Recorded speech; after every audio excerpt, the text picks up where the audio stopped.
Good evening friend.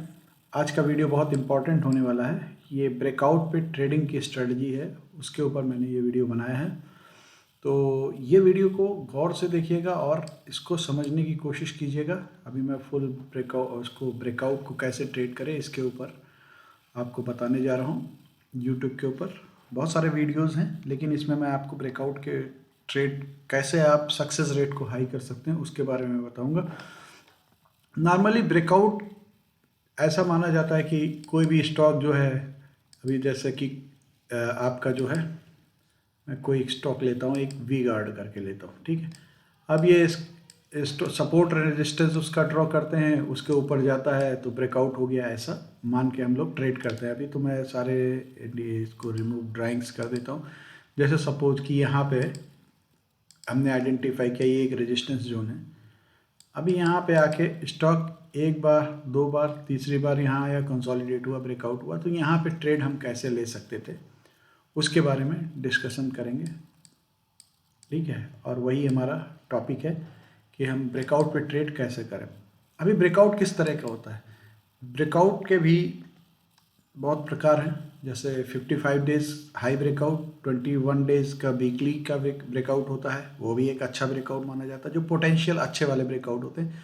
5 years का high का breakout हो, या ऑल टाइम हाई का ब्रेकआउट हो, या एक रेंज बनाया हो स्टॉक ने उसका ब्रेकआउट हो, और इसके अलावा ट्रेंड लाइन ब्रेकआउट है। ये कुछ इंपॉर्टेंट ब्रेकआउट है जिसके ऊपर अगर आप ट्रेड लेंगे तो आपका सक्सेस रेट जो है बहुत अच्छे ढंग से बढ़ जाएगा, ठीक है। तो अब मैं इसके बारे में बिफोर जो ब्रेकआउट को, कौन से ब्रेकआउट को ट्रेड करना है, उसमें कुछ पॉइंट्स हैं जो मैंने आइडेंटिफाई किए जो आपके सक्सेस रेट को बढ़ा देते हैं, जिसके ऊपर मैं भी ट्रेड करता हूँ। तो पहला है ब्रेकआउट कंसोलिडेशन बिफोर ब्रेकआउट। अगर ब्रेकआउट होने वाला है सपोज, तो उसमें कंसोलिडेशन होके अगर ब्रेकआउट होता है तो वो ब्रेकआउट में पोटेंशियल ज़्यादा अच्छा in comparison to other breakouts, ठीक है। तो अभी यहाँ पे देखिए, मैं यहाँ पे दिखाता हूँ आपको। ये एक ब्रेकआउट है, यहाँ पे आके कंसोलिडेट हुआ, ये रेजिस्टेंस था, इसके पास कंसोलिडेट हुआ। हम यहाँ पे सिंपली क्या कर सकते हैं कि जब भी इसके हाई को ब्रेक करे, इसके 1% ऊपर, 2% ऊपर, यहाँ पे बाई कर सकते हैं। या सेकेंड हम मेथड आपको बताते हैं कि कैसे आप ब्रेकआउट कर सकते हैं। ये देखिए रीसेट चार्ट, अभी मैं आपको दिखाता हूँ कहाँ पे ब्रेकआउट हुआ, क्या हुआ। पीछे का है चार्ट, ये देखिए, ठीक है। तो ये ब्रेकआउट हुआ, ये यहाँ पे ब्रेकआउट हुआ।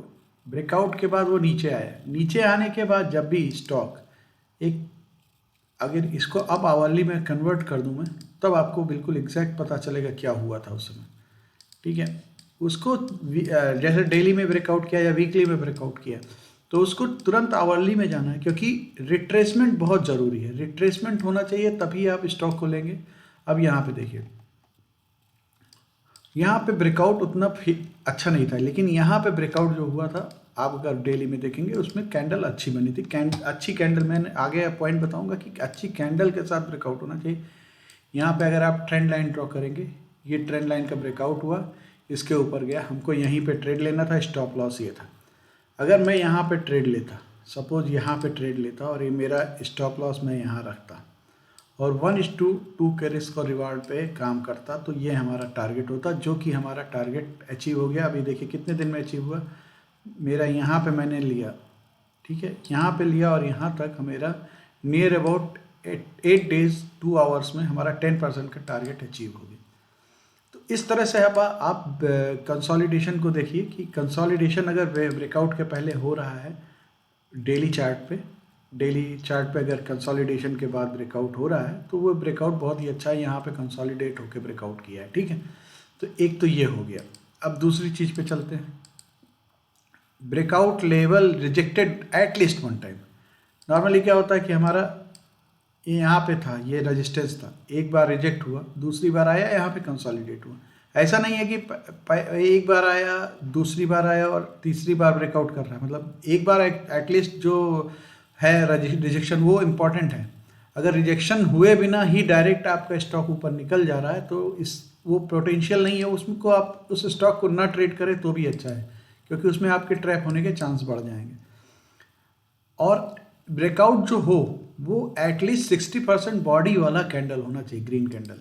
अब ऐसा नहीं है कि ये भी इसको भी कोई ब्रेकआउट कर सकता है, लेकिन इसमें बॉडी ही इतनी छोटी है, विक ही इतने बड़े बड़े हैं। ये यहाँ पे देखिए आप, ये ब्रेकआउट जो हुआ ये बड़ी कैंडल के साथ हुआ, तो ये ब्रेकआउट आपका बहुत ही अच्छा ब्रेकआउट है और रिटेस्ट भी इसने किया, ठीक है। तो अभी आपको ये देखना है कि ब्रेकआउट जो हो रहा है वो अच्छी कैंडल के साथ होना बहुत ज़रूरी है। मींस स्ट्रॉन्ग कैंडल मींस उसकी जो कैंडल है उसकी 60% बॉडी होनी चाहिए, मैक्सिमम 35% उसकी विक होनी चाहिए, इससे ज़्यादा तो कतई नहीं होनी चाहिए। वॉल्यूम उसमें अच्छा होना चाहिए नीचे। अब आप देखिए, अगर मैं यहाँ पे देखूँ ब्रेकआउट, यहाँ पे ब्रेकआउट में वॉल्यूम नहीं था। अब मैं इसमें मूविंग एवरेज अगर डाल देता हूँ, वॉल्यूम में मूविंग एवरेज अगर 20 डेज का मूविंग एवरेज को लाइन को लगा देता हूँ, तो अगर उसके ऊपर है, ये यहाँ पे देखिए, ये जो ब्रेकआउट हुआ कितना अच्छा ब्रेकआउट हुआ, ये यहाँ पे उसके वॉल्यूम के साथ हुआ, यहाँ पे वॉल्यूम के साथ ऊपर जा रहा है। तो ये जो वॉल्यूम का सपोर्ट है ये बताता है कि कोई बड़ा प्लेयर उसमें घुसा है, मतलब फेक नहीं है कि कोई ऑपरेटर, छोटा मोटा ऑपरेटर घुस गया है, बड़ा प्लेयर कोई घुसा है, उसमें ब्रेकआउट हो रहा है। आपको हमेशा बड़े लोगों के साथ, अगर बड़ा पैसा बनाना है तो बड़े लोगों के साथ रहना पड़ेगा, इसके लिए वॉल्यूम को आपको देखना बहुत ज़रूरी है। मंथली RSI और वीकली RSI का जो लेवल है वो 75 के ऊपर नहीं होना चाहिए। देखिए यहाँ पे कितना है, 69 है ऊपर, ये यहाँ पे वैल्यू आप देखते जाइए, यहाँ पे देखिए 76 है, इसीलिए ये फेल हुआ क्योंकि ऑलरेडी ओवर वैल्यूड है। यहाँ पे कितना है, 70% है और इसके बाद नीचे आके ऊपर गया, तो आपका 70 से भी नीचे आ गया, तो आप वी गार्ड में बहुत अच्छा यहाँ पे ब्रेकआउट हुआ था, तो ये आपका ट्रेड बनता था। एंड स्टॉक मस्ट फॉलो डाउ थ्योरी ऑन वीकली चार्ट। अब इसमें क्या है, मैं वीकली चार्ट में जाता हूँ। डाउ थ्योरी क्या है, कहती है कि मतलब आपका हायर हाई हायर लो बनना चाहिए। अब यहाँ तक देखिए, मैं आपको सिंपल एक टूल से दिखाता हूँ।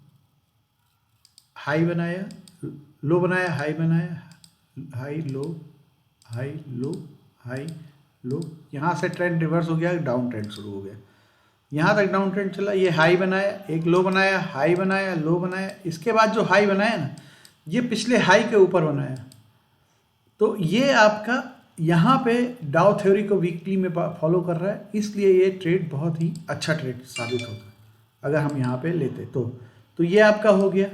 अब साइकोलॉजी इस पे क्या है, साइकोलॉजी क्या है कि हम लोग ऐसा सोचते हैं कि स्टॉक नियर ब्रेकआउट, अभी ही बाई कर लेता हूँ, पहले ही बाई कर लेंगे हम, क्योंकि क्या है, हो सकता है मिस हो जाए हमसे, लेकिन हमको ऐसा नहीं करना है। जो चीज़ें हम लोग गलती करते हैं वही नहीं करना है। आपको ब्रेकआउट होने देना है, ब्रेकआउट के भी बाद थोड़ा कूल डाउन होने देने हैं, ट्रेंड लाइन एक बनेगी आवरली में, उस ट्रेंड लाइन को जब ब्रेक करेगा तो हम बाई करेंगे, उसके पहले कुछ भी नहीं करेंगे। ब्रेकआउट हो जाने दीजिए, निकल जाएगा एक स्टॉक, नहीं लेंगे, कम से कम स्टॉप लॉस तो नहीं होगा। Stock already broken. कई बार क्या होता है कि हमने, चलिए फोमो वाला एक आदमी है कि जो पहले ही ले लेगा, दूसरा ये है कि अभी तो ब्रेकआउट हो गया, ठीक है अभी अगला ब्रेकआउट देखते हैं, तो वो कभी भी ट्रेड ही नहीं लेता। मीन्स वो कभी भी ट्रेड ही नहीं लेता, क्योंकि वो हमेशा ये सोचता है कि ये ब्रेकआउट हो गया, अगले रेजिस्टेंस को ब्रेकआउट करेगा तब लेंगे। उसके बाद देखिए, मैंने आइडेंटिफाई कर लिया ब्रेकआउट। तीसरी कैटेगरी के लोग क्या होते हैं कि जो आइडेंटिफाई भी कर लेते हैं कि हाँ ब्रेकआउट हो गया, डायरी में भी लिख लिया, अब वो डाउन ट्रेंड में चल रहा है, लेकिन उसके बाद अगले दिन दूसरा स्टॉक ट्रैक कर रहे होंगे, इस स्टॉक को ट्रैक नहीं कर रहे होंगे जिसको डायरी में लिखा। तो आपको डायरी में लिखना है डेली कि कौन सा स्टॉक का ब्रेकआउट हुआ है, और उसको आपको ट्रैक करना है जब भी वो सब उसको रिट्रेस हो या कूल डाउन हो, स्टॉक थोड़ा सा ऊपर जाके नीचे आए, आवरली में अगर आप देखेंगे इस बेहतरीन ट्रेंड लाइन बनाया है, उसको ब्रेकआउट किया है, तो आपको ये देखना है। अब ये स्टॉक मिलेगा कहाँ से, ट्विटर पे आप आ जाइए, बहुत सारे अच्छे अच्छे ट्रेडर्स हैं, बहुत सारी कम्युनिटीज़ हैं जो कि ब्रेकआउट स्टॉक डालते रहते हैं। आपको उस समय ब्रेकआउट स्टॉक का नाम लिख लेना है, चार्ट देख लेना है, डायरी में लिख लिया कितने तारीख को हुआ, उसको ट्रैक करते जाना है। जब भी वो ट्रेंड लाइन को रिवर्स करती है, ट्रेंड लाइन का ब्रेकआउट देती है, आवरली कैंडल डेली में ब्रेकआउट हुआ है, आवरली में वो ट्रेंड लाइन का ब्रेकआउट अगर दे रही है ट्रेंड लाइन का, तो फिर आपको वो ट्रेंड ले लेना है। 1:2 के मिनिमम रिस्क और reward, risk and reward. Before entering in any trade identify your stop loss. अभी मैं यहाँ पे अगर लेता स्टॉक, तो मेरा स्टॉप लॉस कहाँ होता, यहाँ होता, ठीक है, क्योंकि स्विंग या तो यहाँ पे होता, तो हमारा स्टॉप लॉस भी यहाँ पे हो गया। हम हाई बनने दें, उसके बाद एक अभी क्या है कि अभी मैं आपको सिंपल एक दिखाता हूँ। ये ब्रेकआउट लेवल है, स्टॉक ऐसे ऐसे करके आया, कंसोलिडेट होके यहाँ पे ब्रेकआउट किया, फिर नीचे आया, फिर नीचे आके जब ऊपर जाने लगेगा ना, तब आपको बाई करना है। क्या है कि यहाँ तक जो आएगा, अभी यहाँ पे अगर आपने लिया तो स्टॉप लॉस आपका कहाँ है, यहाँ है, लेकिन अभी यहाँ से ऊपर जाने लगा, तो यहाँ पे अगर आप बाई करेंगे तो आपका स्टॉप लॉस मान लीजिए यहाँ हुआ, तो यहाँ पे मान लीजिए ये 10 रुपये का था, तो ये 5 ही रुपये का स्टॉप लॉस रह गया, तो 5 रुपये का स्टॉप लॉस रह गया। तो एक तो आप सेम रिस्क में ज़्यादा पैसा सेम रिस्क में ज़्यादा स्टॉक खरीद रहे हैं, तो आपका रिवार्ड भी ज़्यादा। अगर ये यहाँ तक भी ये चला गया तो आप यहीं से प्रॉफिट में यहीं से शुरू हो जाएंगे। तो आपको हमेशा ट्राई ये करना है कि आप नीचे बाई करें, जब भी ब्रेकआउट हो उसके बाद रिट्रेस हो, रिट्रेसमेंट में आप बाई करेंगे, आप हमेशा प्रॉफिट में निकलेंगे। ब्रेकआउट पे अगर आप ट्रेड करेंगे, मैक्सिमम चांस आपका रिस्क और रिवार्ड फेवरेबल नहीं रहेगा, ये आप बिल्कुल मान के चलिए। अभी आपको कभी भी अपने टोटल कैपिटल का 1% से ज़्यादा एक ट्रेड में स्टॉप लॉस अगर हो रहा है, उससे बड़ा स्टॉप लॉस है, तो कभी भी रिस्क नहीं डालना है। 1% से ज़्यादा आपको ट्रेड में रिस्क नहीं डालना है, और आपको हमेशा आइडेंटिफाई करना है कि लो रिस्क जोन में कहाँ पे एंटर हो सकते हैं जिससे हमको रिवार्ड ज़्यादा अच्छा मिले। ऑलवेज टेक ट्रेड हैविंग 1:2 और मोर रिस्क रिवार्ड सेटअप। जहाँ पे भी सेटअप में 1:2 या उससे ज़्यादा का रिस्क और रिवार्ड आपको दिखाई दे रहा है, वहीं पे आपको ट्रेड लेना है, या स्विंग ट्रेडिंग हो या इन्वेस्टमेंट हो। उससे कम में आपको कभी भी काम नहीं करना है, नहीं मिलेगा, आप पैसा रखिए बचा के। स्विंग ट्रेड में स्टॉप लॉस हमेशा, जैसे ही आपने लिया स्टॉप लॉस आपको लगा के रख देना है सिस्टम में, ट्रेडिंग स्टॉप लॉस। इन्वेस्टमेंट में क्लोजिंग, वीकली क्लोजिंग बेसिस पे स्टॉप लॉस देखना है, और अगर कोई सेटअप नहीं बन रहा है तो आपको कतई ट्रेड लेना नहीं है, ये बिल्कुल आप गांठ बांध लीजिए। अगर आपने सेटअप नहीं बन रहा है, ज़बरदस्ती घुसने की कोशिश करेंगे तो स्टॉक मार्केट में कभी भी पैसा बना नहीं पाएंगे। मैं अपने जो है 8 साल के एक्सपीरियंस से ये बता सकता हूँ कि आपको अगर आप बिना सेटअप के घुसे तो आपको आप पैसा नहीं बना पाएंगे। 8 साल में से पहले 3 साल में बहुत लॉस किया हूँ, जो लॉस नॉर्मल आदमी नहीं कर सकता, क्योंकि पता नहीं था। फिर धीरे धीरे लर्निंग पे ध्यान दिया, फिर धीरे धीरे अच्छे लोगों को फॉलो किया, उनको देखा कैसे करते हैं, तो उसके बाद धीरे धीरे हम प्रॉफिटेबल हुए। अब मनी मैनेजमेंट मैंने आपको बता ही दिया, 1% से ज़्यादा आपको रिस्क नहीं करना है। और इसके अलावा मैंने ये लिंक दिया है, ये लिंक को आप कॉपी करके मैं डिस्क्रिप्शन में दे दूंगा। इसके थ्रू ये मनी मैनेजमेंट का एक मैंने एक्सेल शीट बना के रखी है, इसमें आप अपना कैलकुलेट कर सकते हैं कि कितना। अब देखिए, मैं आपको सिंपल सा 2-4 एग्जांपल भी दिखाऊंगा। पहले आपको बता देता हूँ इसमें है क्या। मान लीजिए आपके पास 50,000 रुपये हैं, ठीक है, तो आप रिस्क कितना ले रहे हैं एक ट्रेड पे, 1%। तो 500 रुपये का रिस्क ले रहे हैं, 1% मैंने यहाँ लिखा, ठीक है। तो ये आपका 1% रिस्क हो गया। अब मान लीजिए एंट्री प्राइस 100 रुपये है, स्टॉप लॉस 98 है, तो आपका पर स्टॉक कितना रिस्क हो गया, 2 रुपये का। तो आप नंबर उस स्टॉक का कितने शेयर्स खरीदेंगे, 250। मिनिमम टारगेट कितना रखेंगे, 2 रुपये का रिस्क है तो 4 रुपये का रिवार्ड है, यहाँ पे ऐड कर दिया मिनिमम प्रॉफिट। तो 500 रुपये का स्टॉप लॉस, 1000 रुपये का प्रॉफिट, सिंपल। अब मैं एक एग्जांपल इसी को लेकर चलता हूँ। अब मैं इसको लेकर चलता हूँ और आपको दिखाता हूँ कि क्या हुआ था, ठीक है। तो इसमें मैं रिप्ले करता हूँ, ये यहाँ पे देखिए, यहाँ पे मैं यहाँ से रिप्ले करता हूँ, देखिए यहाँ पे मैंने रिप्ले कर दिया। अब यहाँ पे देखिए, यहाँ पे स्टॉक ऊपर ब्रेकआउट नहीं हुआ, नीचे आ गया। तो अब मैं इसको ऊपर ले जाने की, देखिए ये यहाँ पे ब्रेकआउट हुआ तो हमने यहाँ पे ब्रेकआउट हुआ तो नीचे जाने लगा। तो हम अभी कुछ नहीं करेंगे, या तो ये लाइन मार्क करके रख देंगे, या तो इसके ट्रेंड लाइन को देखते रहेंगे, देखते हैं क्या होता है। ट्रेंड लाइन के पास आया, ये ब्रेक किया, ये यहाँ पे जो ब्रेक किया ना, यहाँ पे हम एंटर होते हैं। अब हम यहाँ पे जब एंटर हो रहे हैं, यहाँ पे एंटर हो रहे हैं सपोज, तो हमारा स्टॉप लॉस कहाँ पे होगा, ये स्विंग लो के जस्ट नीचे, जो स्विंग लो बना के क्या जा रहा है, और टारगेट मिनिमम 1:2 का। तो ये टारगेट हमारा 2 ही कैंडल में अचीव हो गया। और उसके बाद कितना गया स्टॉक ये देखिए। अब मेरा 1:2 का कंप्लीट हो गया, तो 1:2 पे मैं स्टॉप लॉस लगा के रख दूंगा यहाँ पे। और मेरा कितना देखते हैं टारगेट कितना होता है। अब ये मैं यहाँ से यहाँ तक का जाता हूँ, ये कितना हो गया 1:6 का हो गया। तो 1:6 हो गया, तो हम यहाँ पे स्टॉप लॉस अगर लाते हैं अपना स्टॉप लॉस, तो 1:2.65, या मैं अगर ऊपर और लेके जाऊँ तो यहाँ तक अगर मैं 1:4 में भी कर लेता, तो आपका 1:4 का रिस्क और रिवार्ड का सेटअप था। कितने रुपए का रिस्क लिया था? 9 रुपये, 10 रुपये का रिस्क लिया था। और पर स्टॉक कितना बनाया?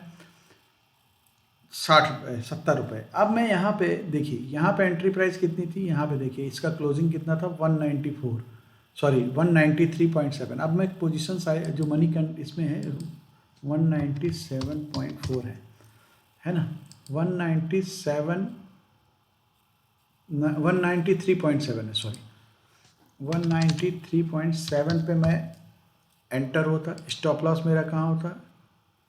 184 मैंने मान लिया, 184 का स्टॉप लॉस। अब मेरा ये कैलकुलेटर अपने आप बताएगा कितने स्टॉक लेता मैं।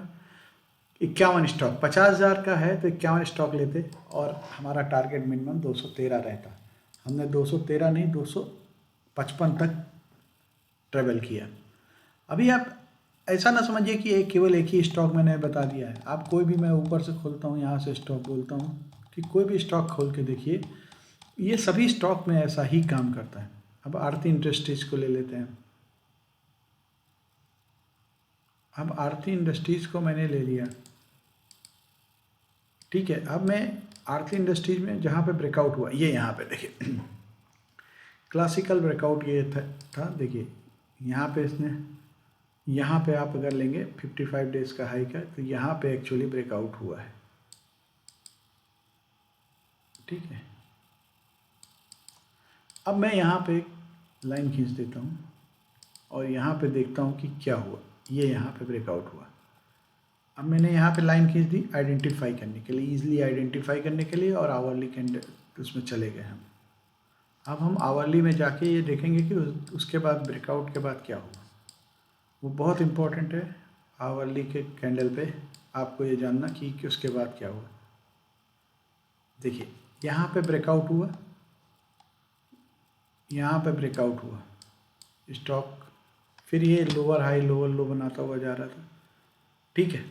अब आप देखिए, या तो नीचे आके एक रेंज बनाए, या तो ऐसा करे, या स्टॉप। ये देखिए अब ये ट्रेंड लाइन थोड़ा स्टीप है, बहुत ज़्यादा बिल्कुल एकदम से गिरी हुई है, तो इसको हम छोड़ देते हैं, ठीक है। या इसको बना के रखें, या यहाँ पे आप ऐसा कर लीजिए, ये यहाँ पे रेंज एक है, ये रेंज को बना के रखिए। इसके रेंज के ऊपर गया तो यहाँ पे हम बाई कर लेते। अब हमने यहाँ पे बाई किया, अब मैं यहाँ पे आपको फिर से उसमें चलता हूँ और यहाँ पे मैं बाई करता। अब मैं यहाँ पे थोड़ा सा लाइन खींच दूँ जिससे कि आइडेंटिफाई रहे कि मैं यहाँ पे बाई करता। अब मैं डेली में चला जाता हूँ और यहाँ पे बाई करके दिखाता हूँ आपको क्या होता। आप ये देखिए, ये यहाँ पे मैं यहाँ पे एंटर करता, तो यहाँ पे एंटर करता, मेरा स्टॉप लॉस कहाँ होता है? यहाँ पे होता है। सिंपली आपको यहाँ पे एंटर होना है, स्टॉप लॉस यहाँ का रहेगा, और 1:2 के रिस्क और रिवार्ड पे हम काम करेंगे। हुआ टारगेट कि नहीं हुआ, ठीक है। तो 1:2 का रिस्क और रिवार्ड पे हमने काम किया, यहाँ पे भी आपका टारगेट हो गया। अब आप यहाँ पे देखिए कितने पे मैं एंटर होता, सपोज डैट मैं एंटर होता 700 रुपये पे, 700 रुपये पे एंटर होता, 705 पे, चलिए ठीक है, बड़ा मैं दिखाता हूँ, बड़ा रिस्क लिया 705 पे ऊपर, और मेरा 668 668 का मैं स्टॉप लॉस लगाता। अब 668 का स्टॉप लॉस लगा दिया, 668 का स्टॉप लॉस लगा दिया, तो पर शेयर 37 रुपीज़ का, तो मैंने 13 शेयर लिए। अब मेरा टारगेट कितना होगा? 779। क्या 779 आया? बिल्कुल आया, 779 आया, 789 तक का, 800 तक गया। तो मेरा टारगेट यहाँ पे अचीव हुआ कि नहीं हुआ? हो गया। कोई भी आप अडानी एंटरप्राइजेस ले लीजिए, अडानी एंटरप्राइजेस में क्या हुआ आप देखिए। अडानी एंटरप्राइजेस में जो चीज़ चल रहा है वो पीछे की बात हो गई, अब आगे की बात करता हूँ मैं। ये यहाँ पे ब्रेकआउट किया है, आपको दिखाई दे रहा है, ये रेंज का ब्रेकआउट किया है। ये देखिए, ये ब्रेकआउट लेवल था, करेक्ट, स्विंग हाई का ब्रेकआउट किया है। अब अर्ली में कन्वर्ट कीजिए चार्ट को, बेहतरीन। और ये देखिए, ये देखिए ट्रेंड लाइन, जब भी ये ट्रेंड लाइन को ब्रेक करता है हम यहाँ पे टारगेट ले सकते हैं इस ट्रेड को। और इस ट्रेड को जब भी ट्रेड लें तब आप अपना रिस्क और रिवार्ड ज़रूर निकाल के रखें। ये हमारा ये हमारा देखिए अभी लो है, यहीं पे हम स्टॉप लॉस लगा के रखेंगे। मान लीजिए कल को यहाँ पे ब्रेक होता है तो हम अगले दिन यहाँ पे जैसे ब्रेक होके यहाँ पे गया तो हमारा स्टॉप लॉस यहाँ रहेगा और ये यहाँ पे रहेगा टारगेट 1:2 का टारगेट यहाँ पे आएगा, ये यहाँ पे। अगर यहाँ पे ब्रेकआउट होता है तो 1:2 के रिस्क और रिवार्ड के लिए अडानी एंटरप्राइजेस रेडी हो जाएगा। ठीक है, अब मैं ये तो हो गया अकाउंट साइज के हिसाब से आप कितना स्टॉक लेना है, वो पोजीशन कितना लेना है उसके लिए। अब मैं आपको दिखाता हूँ कि सक्सेस रेट कितना है, आपका हिट रेट कितना है, तो आप कितना पैसा बनाएंगे। मान लीजिए आपने मंथ में 8 ट्रेड लेते हैं, एक महीने में 8 स्विंग ट्रेड लेते हैं, तो साल के कितने हो गए 96 trade multiplied by 8 multiplied by 12 96। अब मैं सोचता हूँ कि मेरा स्ट्राइक रेट तो बहुत ख़राब है, 60% है, ठीक है। 60% के स्ट्राइक रेट से हमें प्रॉफिट बुक करता हूँ अभी तो ठीक है। 60% का स्ट्राइक रेट है मेरा, तो विनिंग ट्रेड कितने होंगे 58, लूजिंग ट्रेड कितने होंगे 38। तो विनिंग ट्रेड में 1:2 के रिस्क रिवार्ड पे मैं 57,000 रुपये कमाता, और मैं जो लूजिंग ट्रेड है 38 उस पर 19,000 रुपये कमाता, क्योंकि उसमें 1:1 का है। मेरा नेट प्रॉफिट कितना हुआ 38,000। ये हमारा जो 38,000 है 50,000 में से जो बनाया है, ये 76% का रिटर्न होता है एक साल का। अब मैं बोलता हूँ कि चलो ठीक है, मैंने सेटअप बहुत अच्छा आइडेंटिफाई कर लिया और इसके ऊपर मैं काम करूँगा, तो 70% मेरा स्ट्राइक रेट हो गया। अगर 70% होता है तो एक साल में आपका पैसा डबल हो जाएगा, एक साल में आपका पैसा डबल हो जाएगा। चीज़ छोटी लग रही है लेकिन करने से होता है। आप करेंगे इसको तो आपको समझ में आएगा कि क्या चीज़ मैं बताना चाहता हूँ। ये आपको केवल कुछ चीज़ें, इसमें जो स्लाइड हैं इसमें कुछ चीज़ें बहुत इंपॉर्टेंट हैं, आपको यही वाले ब्रेकआउट लेने हैं। 52 वीक हाई, 55 डेज हाई का ब्रेकआउट, ये सारी चीज़ें। 10 ब्रेकआउट के पहले कंसोलिडेशन होना चाहिए, ब्रेकआउट लेवल के पास रिजेक्शन एटलीस्ट 1-2 टाइम हो चुका हो, थर्ड टाइम जब आया हो तभी आपको लेना है। Breakout must be with strong candle, 65% या उससे ज़्यादा की बॉडी वाली कैंडल के साथ ब्रेकआउट हुआ है, उसी पे ही ट्रेड लेना है।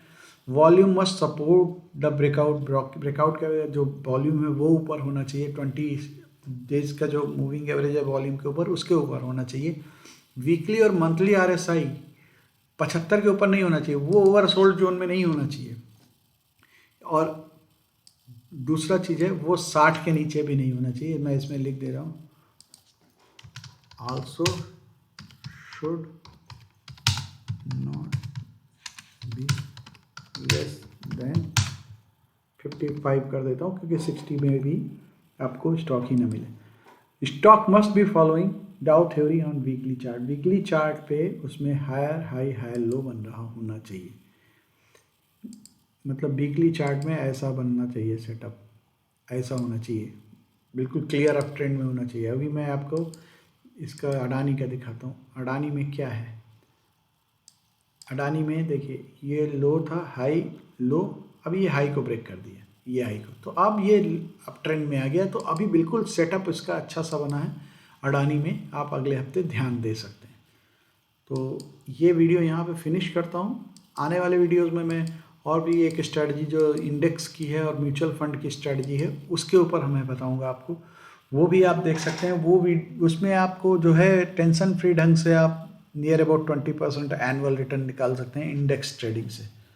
तो आप इसको वीडियो को लाइक और सब्सक्राइब कीजिए, और ये एक जो ये लर्निंग पर्पज़ के लिए यूज कीजिए। पहले लर्निंग आप कीजिए, उसके बाद आप पेपर ट्रेड भी कर सकते हैं। बहुत सारी साइट्स है, जैसे मनी भाई करके साइट है, उस पर आप वर्चुअल ट्रेडिंग कीजिए, उसमें आपका स्ट्राइक रेट आए उसके बाद आप ट्रेडिंग शुरू कीजिए। लेकिन ये आप लर्निंग कीजिए, या इस वीडियो को लर्निंग के लिए ही यूज कीजिए। इसमें जो स्टॉक्स दिखाया है मैंने, वो मतलब करने की ज़रूरत नहीं है, वो पहले आप देखिए उसको। ठीक है, थैंक यू।